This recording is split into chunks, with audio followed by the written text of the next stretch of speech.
الله الرحمن الرحيم الحمد لله رب العالمين والعاقبة للمتقين والصلاة والسلام على سيد المرسلين وعلى آله وصحبه أجمعين أما بعد فأعوذ بالله من الشيطان الرجيم بسم الله الرحمن الرحيم يا أيها الذين آمنوا لا تبتغوا إليه الوسيلة صدق الله مولانا العظيم صدق رسول النبي الأمين المكين الكريم ونحن على ذلك من الشاهدين والشاكرين والحمد لله رب العالمين.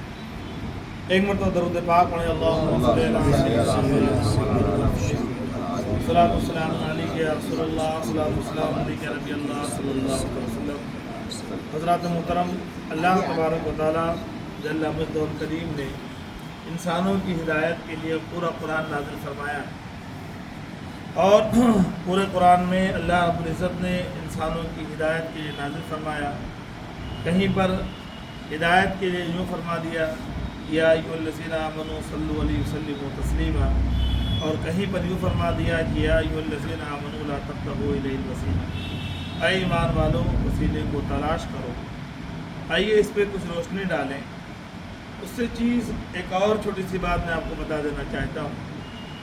اگر دنیا کے اندر کوئی شخص، حضرت امام غزالی رضی اللہ تعالیٰ عنہ فرماتے ہیں کہ دنیا میں اگر کوئی شخص امیر ہو گیا تو یہ نہ سمجھے کہ میں اپنی بدولت ہوا ہوں یا میں اپنی محنت سے ہوا ہوں، بلکہ اس کو یاد ہونا چاہیے کہ جب کسی امیر کو کسی غریب کی جب دعا لگتی ہے تو وہ امیر ہو جاتا ہے. کسی غریب کی جب دعا لگتی ہے تو وہ انسان امیر ہو جاتا ہے جو کسی کو کچھ بھی ادا کرے. تو سمجھ لو جب آپ امیر ہو گئے ہو تو کہیں نہ کہیں کسی غریب کی دعا آپ کے ساتھ ضرور ہے، آپ کی دعا لگ گئی. وسیلے کو تلاش کرنا، اور آج کل کے زمانے میں وسیلہ مانگنا، وسیلے کو کہنا، بعض لوگوں نے الگ الگ چیزوں سے بتایا. لیکن وسیلہ کیا ہے؟ وسیلہ وہ ہے جیسے ہم اگر چھت پہ جا رہے ہیں تو ان کو چڑھنے کے لیے سیڑھیاں چاہیے. اگر دنیا کے اندر ہم کسی بڑے لیڈر کے پاس اگر پہنچنا چاہتے ہیں تو اس کے پاس پہنچنے کے لیے چھوٹے چھوٹے لیڈروں سے مل کر اونچے اوپر پہنچنا پڑتا ہے. اسی طریقے سے اللہ کا قرب حاصل کرنے کے لیے اگر ہم اللہ کے قریب ہونا چاہتے ہیں تو وسیلے کو تلاش کریں. اور وسیلے سے جو مراد ہے، یہاں بہت سی چیزیں آتی ہیں. وسیلے سے مراد یہ بھی ہے کہ وسیلے سے مراد، بعض لوگوں نے کہا کہ وسیلے سے دعا کرنا، بعض لوگ منع فرماتے ہیں، کہتے ہیں کہ یہ غلط ہے. تو آئیے اس پر ہم کچھ روشنی ڈالیں اور آپ کو بتائیں. وسیلے کے متعلق ایک بڑا مشہور واقعہ ہے حضرت زکریا علیہ السلام کا، کہ حضرت زکریا علیہ السلام جو اللہ کے نبی ہیں اور نبی ہوئے ہیں، اور ان کے فرزند حضرت یحییٰ علیہ السلام. تو حضرت زکریا علیہ السلام بیت المقدس، جس کو مسجد اقصیٰ کہا جاتا ہے، جو آج فلسطین کے اندر پائی جاتی ہے، بیت المقدس کی دیکھ بھال کیا کرتے تھے، صاف صفائی کا خیال کیا کرتے تھے، اور اللہ کی بارگاہ میں دعا کرتے تھے کہ مولا ہم کو نیک اور صالح اولاد عطا فرما. ہمیشہ یہ دعا مانگتے تھے. آپ کے ہاں کوئی اولاد نہ ہو. حضرت مریم، چونکہ بچپن کا زمانہ تھا، تو حضرت مریم کی والدہ نے ایک منت مانی کہ میرے گھر میں جو اولاد ہوگی تو میں بیت المقدس کی جاروب کشی کے لیے، صفائی کرنے کے لیے میں وہاں پر ان کو بھیج دوں. تو حضرت مریم کی جب پیدائش ہوئی تو ان کی والدہ ان کو لے کر اور بیت المقدس پہنچی. تو جب بیت المقدس پہنچی تو وہاں پر تھا کہ یہ بچی ہر شخص چاہتا تھا، ہر خادم یہ چاہتے بچی میرے پاس آ جائے. قرآن اندازی ہوا تو حضرت زکریا علیہ السلام کی سپرد ہوا. حضرت زکریا علیہ السلام آپ کو اپنے پاس رکھتے تھے، اور ایک محراب نما ایک چیز بنی ہوئی تھی، اس میں آپ کو رکھ دیتے تھے اور آپ چلے جاتے تھے باہر. تو واپس آ کر کیا دیکھتے تھے کہ جہاں پر حضرت مریم ہوتی تھی وہاں پر بے موسم پھل موجود ہوتے. اب سوچ میں پڑ گئے کہ بے موسم پھل، اور اس زمانے میں حضرت زکریا علیہ السلام نے ایک دن حضرت مریم سے پوچھا کہ بیٹی یہ بتاؤ یہ پھل کون دیتا؟ تو انہوں نے فرمایا یہ مجھے میرا رب دیتا۔ حضرت زکریا نے ایک دن حضرت مریم کو ایک اونچی جگہ پر بیٹھالا اور بیٹھالنے کے بعد اللہ کی بارگاہ میں دعا کیا کہ مولا مجھے اس نیک بندی کے صدقے طفیل سے مجھے نیک اور صالح اولاد عطا فرما۔ اس نے دعا کیا حضرت زکریا علیہ السلام۔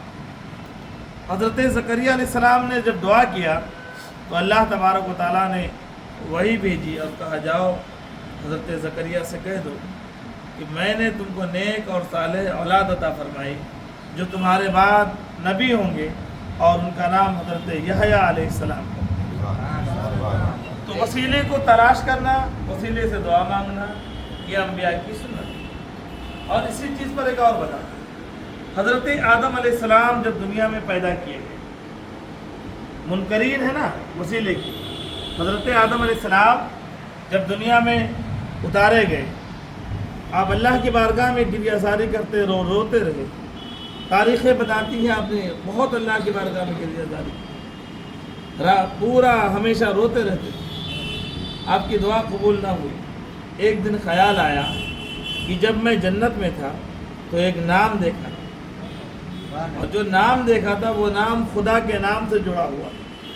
تو حضرت آدم علیہ السلام نے کہا کہ مولا وہ نام جو تیرے نام سے جڑا ہے، یعنی جناب محمد الرسول اللہ صلی اللہ تعالیٰ علیہ وآلہ وسلم کے صدقے طفیل سے میری دعاؤں کو قبول فرما۔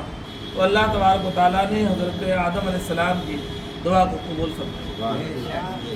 اور جب حضرت آدم علیہ السلام نے کی دعا جب قبول ہوئی، اور قبول ہونے کے بعد حضرت آدم علیہ السلام نے جو 2 رکعت نماز شکرانے کے طور پر ادا کیا تھا، جب صبح کی سفیدی دیکھی، صبح کی سفیدی نمودار ہوئی، تو حضرت آدم علیہ السلام نے اللہ کی بارگاہ میں شکرانے کے طور پر جو 2 رکعت نماز ادا کی، وہ ہم لوگوں کو آج فجر کی نماز جو پڑھ رہے ہیں، یہ وہی 2 رکعت ہے جو آدم علیہ السلام نے پڑھی تھی۔ وہی 2 رکعت ہے جو آدم علیہ السلام نے پڑھی تھی۔ یہ نماز فجر جو پڑھتے ہیں، تو جب آدم علیہ السلام نے کی دعا قبول ہوئی، شکرانے کے طور پر جو 2 رکعت نماز پڑھی تھی، وہ 2 رکعت نماز آدم فجر کے اندر پڑھ رہے ہیں۔ تو وسیلے سے دعا کرنا یہ انبیاء کی سنت ہے، وسیلے سے دعا کرنا یہ میرے آقا علیہ السلام کی سنت ہے، یہ صحابہ کی سنت ہے۔